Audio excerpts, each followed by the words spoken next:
जिन्दगी ओ हाम्रो जिन्दगी जिन्दगी ओ हाम्रो जिन्दगी कहिले पुग्यो फिर पाखा कहिले खेतबारी हिँड्दा हिँड्दै घुम्दा घुम्दै जीवन भयो भारी जिन्दगी ओ हाम्रो जिन्दगी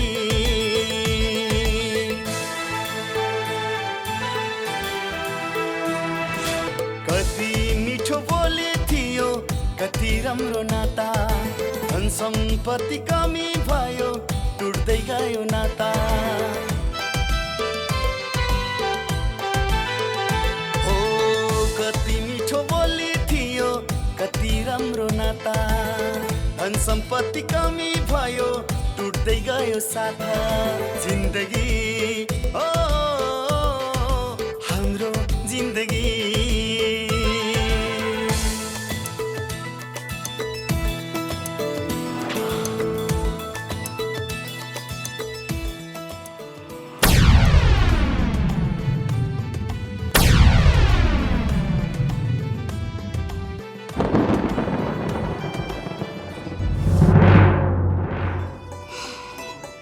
नानी यता आऊ त जिन भयो नि यता आऊ न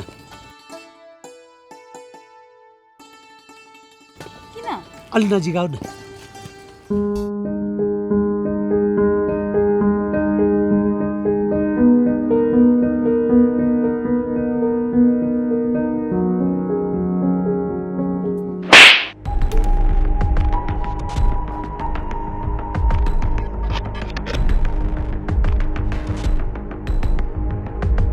यो गालामा झापड हान्दा यो गालो पो रन पारिए मान्छे त कडै रचे यस्तै पारा हो भने बुढाले नराम्रोसँग झापड खान्छ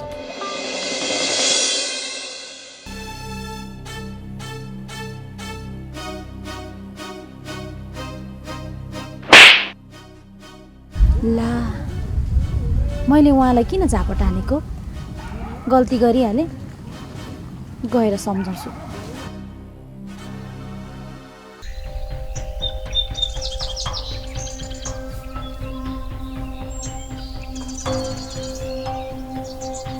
हेर्नुहोस् त त्यो मान्छे यतै आउँदैछ के गर्ने अब ठिक छ त्यसलाई हलमलाउँदा गर्नुहोस् म प्रहरी ल्याएर आउँछु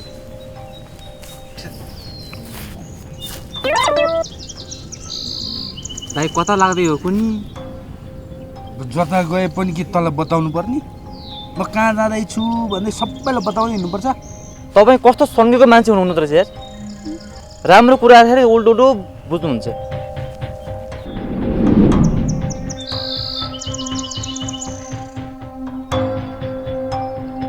के भनिस् रे तैँले बचाउँदा बच्ने र तैँले फसाउँदा फस्ने मान्छे हो म हेर अबदेखि तँ यो बाटामा ढुकेर बस्ने होइन बुझिस् मलाई डिस्टर्ब गर्ने होइन बुझिस् कि बुझिनस्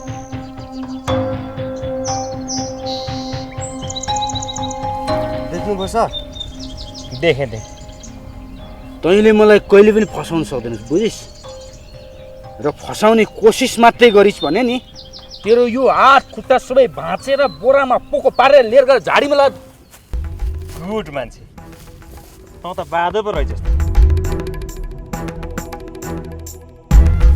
हात खुट्टा पनि भाँच्न सक्ने रहेछ नि त ल अब मसँग हिँड त होइन तपाईँले मलाई भन्न खोजेको के म किन जाने म कहाँ जाने मैले के गरेको छु र ए म राम्रो मुखले भन्दैछु फेरि हात चलाउनु नपरोस् तेरो कुरो मैले अघि नै सुनिसकेँ र खबर पनि पाइसकेँ होइन मैले के कसुर गरेँ त्यो त भन्नुहोस् नम्बर 1 त मोटरसाइकल चोराउने व्यक्तिको शङ्काको घेरामा थिइस् त्यसैले सिभिल प्रहरी खटाइएको थियो नम्बर 2 कुटपिट र गाली बेइज्जती पनि गरिस् यो मेरो आँखाले देखिसकेँ अब ज्यादा नबोल ल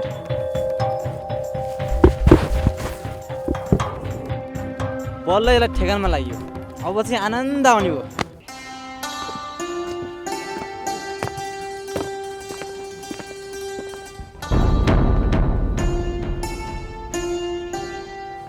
दिदी ल्याउनुहोस्।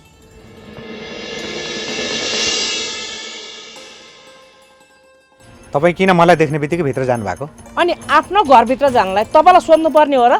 त्यस्तो अवस्था आउँदैन भन्न पनि सकिन्न।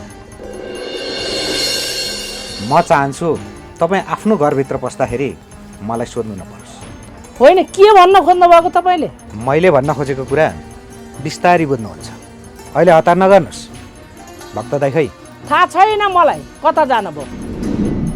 के भक्त दाई गोठालो हो र? म को तपाईँ भक्त दाइको? भक्त दाइले त मलाई मेरो गोठालो हो भन्नुहुन्थ्यो। ए, आफ्नै श्रीमतीलाई गोठालो भने तिनले? ए, बल्ल दिमाग खोल्यो। सिधा सिधा कुरा गरे भइगयो नि, किन बाङ्गा टेढा कुरा गर्नु? ल भन्नुहोस्, के सिधा सिधा कुरा गर्नु पर्यो मैले? सापट लिएको पैसा फिर्ता चाहियो। पैसा कसलाई दिनुभएको थियो, किन दिनुभएको थियो उसैसँग भन्नुहोस्, मलाई होइन। तपाईँको श्रीमानलाई दिएको पैसा श्रीमान नभएपछि श्रीमतीले तिर्नु पर्दैन? म सक्दिनँ दिन, अनि दिँदा पनि दिन्न। अनि गीते आई, नमस्ते हजुर। यसले तिर्छे। अनि मेरो छोरो विदेश जानलाई दिएको पैसा विदेशै नगइकन फिर्ता माग्ने किन दिनुभएको थियो पैसा? किन यति चाँडै माग्नु भयो त पैसा? उहाँ त विदेशै जानुभएको छैन। तिम्रो सासू ससुराको बानी ठिक लाग्यो।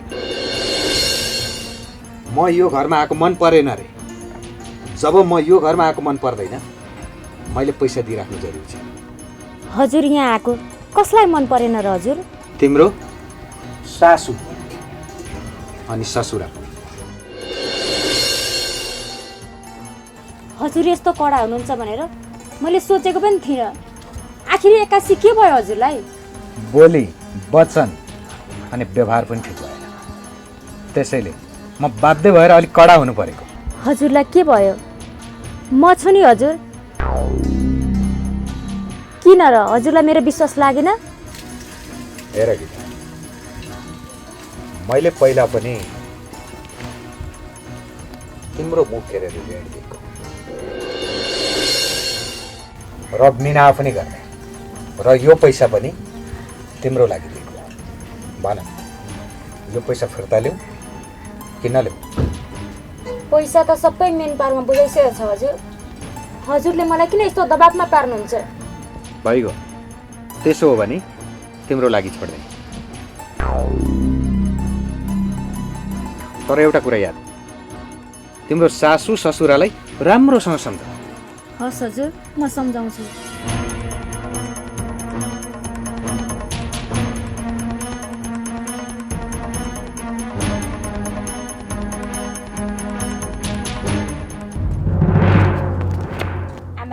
मैले तपाईँलाई कति सम्झाइसकेँ। बुवाले पनि सम्झाउनुहुन्छ होला, तर कसैले भनेको मान्नुहुन्न होइन? कति जिद्दी हुनुभएको। ए, मैले गल्ती गरेछु होइन? अब म नरम भएर तेरो खुट्टामा तेल लाउनु पर्यो होइन? मैले त्यस्तो भन्न खोजेको होइन आमा। जे कुरालाई पनि तपाईँले किन नराम्रो तरिकाले सोच्नुहुन्छ? हो, तैँले त्यसै भन्न खोजेकी होस्, सासूलाई हेप्न खोजेकी होस्। तैँले मलाई नसिका, त आफू सुध्रिन सिक। म के सुध्रिनु पर्यो? मैले के गल्ती गरेको छु र सुध्रिनलाई? त धेरै चोखो बन्न नखोज। सासू ससुरा त के, त आफ्नो लोग्नीसँग त मुखै लाग्छस्। कति हेप्छस् भन्ने मलाई थाहा छ।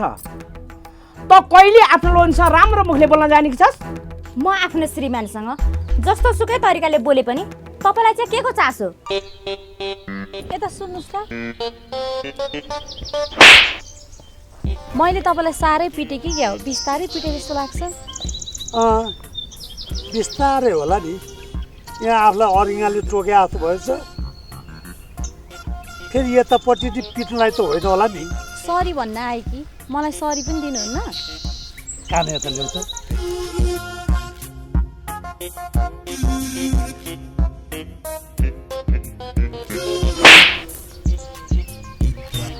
आखिर कुरो त बुझेकी रहेछौ नि।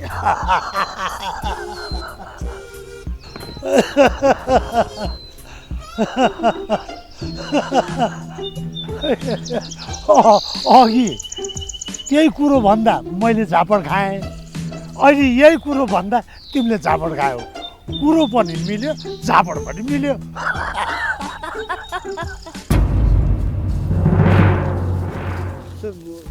मैले होइन कि सर, अच्छा मैले होइन कि सर।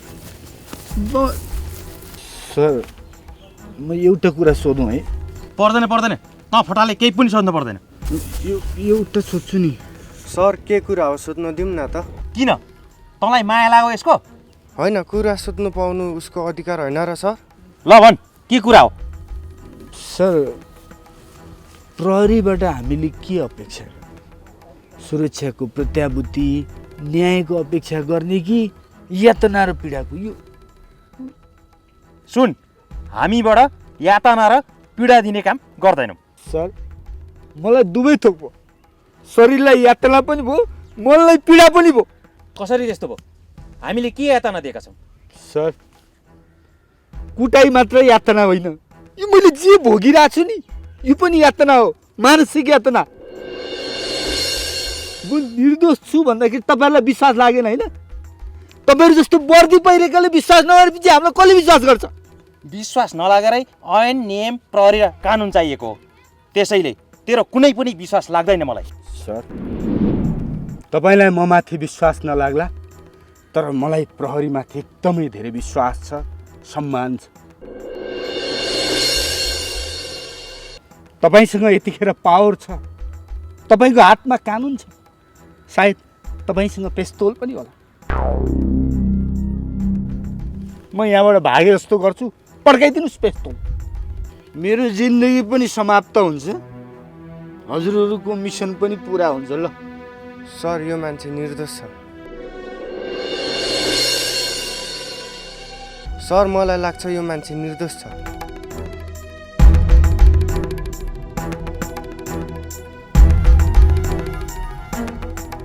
ओइ, यसलाई घरसम्म पुऱ्याइदिए।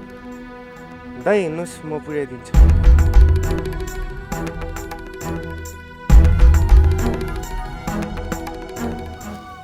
पर्दैन सर, यो मेरो जिन्दगीको भाग भोगाइ हो। तपाईँहरूलाई विश्वास लाग्छ भने मलाई यहीँ बस्नु दिनुहोस्, म यहीँ बस्छु सर, प्लिज। ल, पहिला यहीँ छोडे।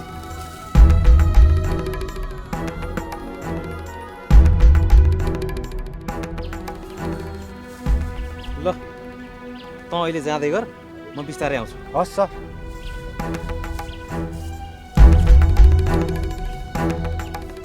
तपाईँसँग यतिखेर पावर छ, तपाईँको हातमा कानुन छ, सायद तपाईँसँग पेस्तोल पनि होला। म यहाँबाट भागे जस्तो गर्छु, पड्काइदिनुहोस् पेस्तोल। मेरो जिन्दगी पनि समाप्त हुन्छ, हजुरहरूको मिसन पनि पुरा हुन्छ। ल सर, नमस्ते। नमस्ते। जया म्याम, कता हिँड्नुभयो? म हजुरलाई नै भेट्न आएको सर। स्कुलमै भेट भइहाल्थ्यो नि, के को लागि आउँदै हुनुहुन्थ्यो? आज म स्कुल नआउँ कि जस्तो लाग्यो सर। तपाईँहरूलाई मैले सम्झाउन जानिनँ कि या जानी तपाईँहरूले यसो गर्नुभएको? किन सर, मैले त्यस्तो के गरेर? तपाईँले के भन्नुभयो यस्तो स्कुल नआउँ कि जस्तो लाग्यो भनेर? आउँ कि जस्तो लाग्दा आउने, नआउँ कि जस्तो लाग्दा नआउने हो र? स्कुलको कुनै रुटिनै छैन जस्तो अनावश्यक दुःख दिन त हुँदैन नि। हुन त मेरो काममा हजुरलाई त्यस्तो दुःख दिए जस्तो लाग्दैन,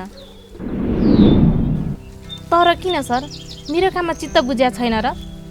काम चित्त नबुझेको होइन म्याम, तपाईँको बोली चाली व्यवहार फरक पर्दै आइरहेको छ, त्यसो भन्न खोजेको। सरलाई एउटा कुरा भन्न मन लागेको थियो, त्यो पनि भनौँ कि नभनौँ? सरको मुड खराब भए जस्तो छ। तपाईँलाई एउटा स्टाफको रूपमा मात्रै होइन, घरको एउटा सदस्यको जस्तो व्यवहार गरेको छु। त्यसो गर्दा पनि तपाईँलाई भनौँ कि नभनौँ लाग्छ भने म के भनौँ? सर रिसाउनु भए जस्तो लाग्यो, त्यही भएर। आज एक दिन मलाई छुट्टी दिनुहोस् न है, एकदम इम्पोर्टेन्ट छ, नगई भएको छैन सर। तपाईँ पनि धेरै भूमिका बाँधेर कुरा गर्न थाल्नु भएछ है। 1 दिन किन 5 दिन छुट्टी लिनुहोस् न, किनकि अहिले छुट्टी चलिराखेको छ। ओहो मेरो दिमाग पनि अझै 1 हप्ता त छुट्टी छ नि। मैले बेकारमा हजुरलाई अलमल मात्रै गराएँ। होइन, कहिलेकाहीँ नसोचेको कुरा पनि हुन्छ, कहिलेकाहीँ सोचेको कुरा पनि बिर्सिन सक्छ। हुन्छ हस् सर, अब छुटौँ है सर। हस्।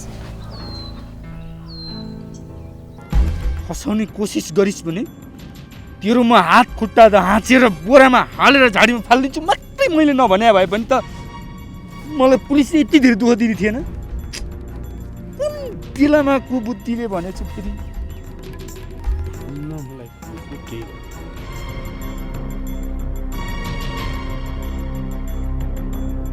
अब चाहिँ सानसँग होटेलमा जाने हो अनि झ्वाम्म पार्ने हो अनि रिल्याक्सले गरेर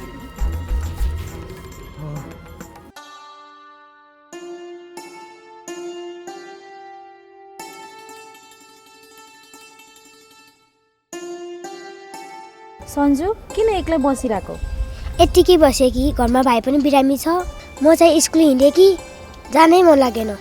स्कुल जान भनेर हिँडेपछि फेरि किन तिमीलाई जान मन लागेन? जाडो बिदामा घुमाउनु लग्ने भन्नुभएको थियो, त्यही पनि नलग्ने रे। घुमाउन नलगे पनि अरू कुनै रमाइलो कार्यक्रम त हुन्छ होला नि त? रमाइलो कार्यक्रम पनि नगर्ने रे। किन रहेछ त, तिमीलाई थाहा छ? खोइ सङ्गीत सर पनि आउने कि नआउने ठेगानै भएन रे। कुन सर? सचिन सर हो? हो, सचिन सर हो।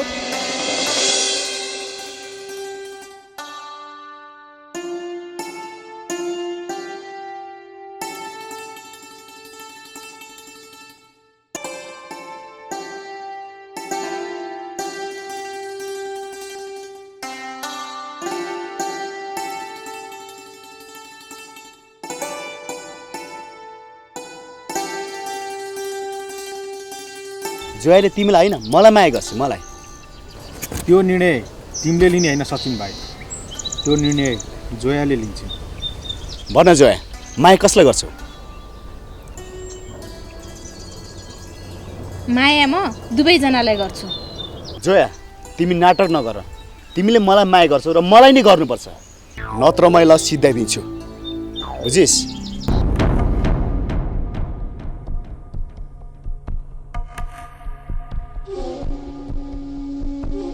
भन्नुहोस् तपाईँ माया कसलाई गर्नुहुन्छ? मैले भनिसकेँ त, म दुवैजनालाई माया गर्छु भनेर। तपाईँ असम्भव कुरा नगर्नुहोस्। उसलाई भन्दैछ मलाई माया गर्छ भनेर, उसले पनि भन्दैछ मलाई माया गर्छ भनेर। तर ऊ त बिहे गर्न नै तयार रहेछ। प्रहरीको अगाडि बोलेको कुरा प्रमाण सर हुन्छ, मेरो अगाडि प्रष्टसँग बोलिदिनुहोस्। उहाँ मेरो एकदमै मिल्ने साथी, उहाँलाई म धेरै माया गर्छु। तर बिहे गर्नु पर्यो भने चाहिँ उहाँसँग बिहे गर्न सक्दिनँ, त्यसैले बिहे चाहिँ उहाँसँग गर्छु।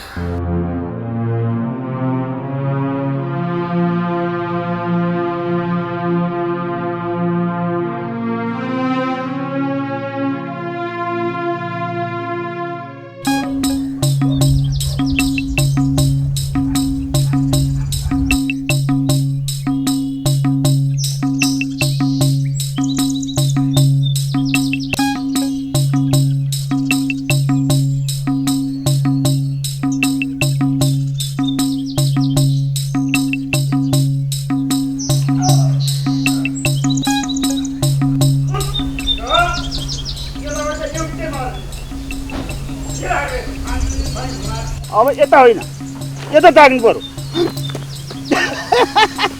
सानो मार्छ मैले त भयङ्कर झन्नै नघुसिया भन्नु भने घुमाएर धन्न। तपाईँको पनि कुरो पक्का रहेछ, अनि तपाईँको साथी त्यो जया छ नि, जयाको पनि कुरो पक्का रहेछ। तर यो गुलेली चाहिँ कच्चा रहेछ, झन्नै झन्नै चरा चाहिँ नमारेको, अनि तपाईँ चाहिँ खुत्रुकै खानु भानी घुमाएर, अनि तपाईँको आँखा त तल झारेको, अनि त्यो ढुङ्गाको ठाउँमा चाहिँ तपाईँको त्यो आँखा मैले हानेर फेरि ढुकुर मारेको। अब हेर्नुहोस्, तपाईँहरूको कुरो पक्का नभए पनि मेरो कुरो चाहिँ पक्का हुन्छ। एउटा कुरो चाहिँ छ, त्यहाँ जाउँ, हिँड्नु, त्यतै गरेर गरौँ। खानी मार जाउँ न। दिदी के गर्दै हुनुहुन्छ तपाईँ? सन्चै हुनुहुन्छ? सन्चै। हेर नानी, यही त हो नि पसलको काम, टाक्का टुक्का यस्तै हो। आइछस् त है? हजुर। अनि तल सन्चै छ? ल बस ल। दिदी सन्चै हुनुहुन्छ? ल ल म नि बस्छु। यसो दिदी बहिनी गनफन गर्नु पर्यो। त्यही न, बल्ल बल्ल आइज कहाँबाट यो खाजाखान भयो त? धेरै भयो है दिदी बहिनी भेटघाट नभएको पनि। त्यही त। दिदी तपाईँले माया त गर्नुहुन्थ्यो, तर अब मलाई सहयोग पनि गर्नु पर्यो। किन र? के सहयोग गर्नु पर्यो नानी? मेरो स्कुलको जागिर त ठिकै छ नि, होइन र? जागिर त ठिकै छ, तर तर के बरा भन्न नानी। मलाई टेन्सन भयो दिदी, म गाउँ जानु पर्यो। तर म एक्लै गाउँ जान सक्दिनँ होला। होइन, तैँले एक्कासी किन गाउँलाई सम्झिस् बहिनी? हो दिदी, मलाई गाउँ जान मन लाग्यो। सानैदेखि हुर्के बढेको गाउँको धेरै याद आएको छ। र बाबा मम्मी र दाइलाई धेरै भेट्न मन लागेको छ। दिदी म जसरी भयो नि गाउँ जान्छु। जान्छस् भने पनि त गाउँ जा। आमा बाको पनि बिजोग छ, तेरो दाइ पनि घरमा छैन होला।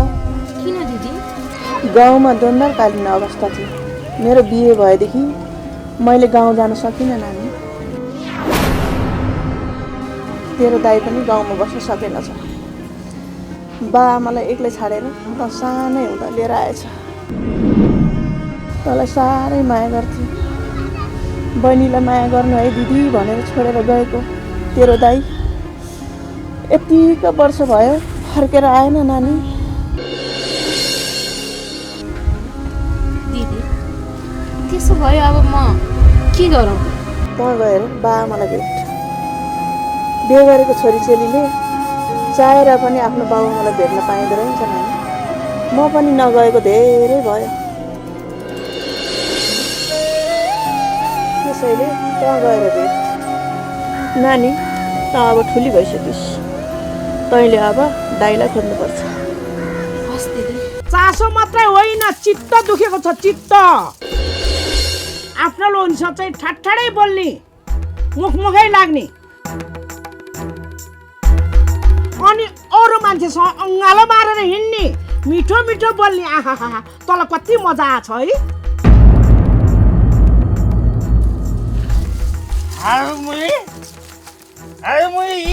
एकको टाउको फुटाउँछु, बगसको टाउको फुट्छु, फुटेपछि मात्रै थाहा हुन्छ मैले।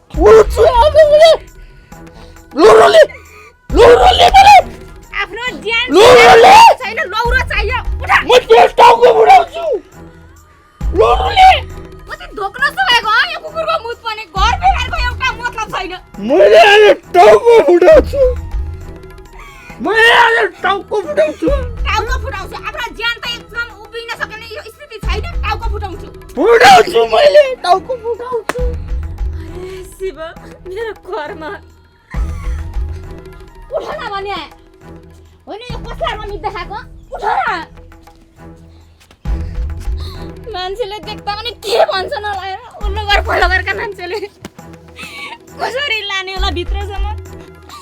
उठ न भन्या। अरे शिव उठ न, बेहोस हुने गरी कतिसम्म धोक्न सकेको। हिँड न भित्रसम्म त।